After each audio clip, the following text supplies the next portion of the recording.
Hi viewers.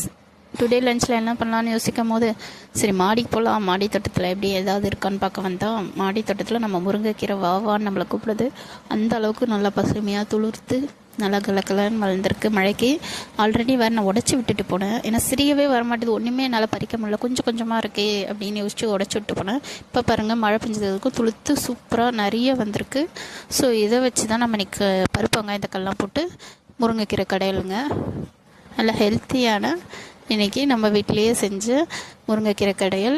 முக்கியமாக எந்த ஒரு ரசாயனம்லாம் இல்லை, இயற்கை உரம் மட்டும்தான். இப்போ கொஞ்ச நாளாக வெறும் தண்ணி மட்டும்தான் ஊற்றிட்டுருக்கேன், ஏன்னா என்னால் முடியலன்னு. கூட பார்த்தா அவரைக்காய் பொரியல். அப்புறமா எங்கள் மாமியார் கொஞ்சம் ஊர்லேருந்து வரும்போது இது வேணிந்தாங்க, பக்கோடா வேணிந்தாங்க. ஸோ பக்கோடா கொஞ்சம் ஒரு ரசம் இருக்குது, வேணும்னா ஊற்றிக்கலாம். அவ்வளோதாங்க இன்றைக்கி டுடே லஞ்ச். இந்த வீடியோ பிடிச்சிருந்தால் லைக் பண்ணுங்கள், ஷேர் பண்ணுங்கள், சப்ஸ்கிரைப் பண்ணுங்கள். தொடர்ந்து நம்ம சேனலை பாருங்கள்.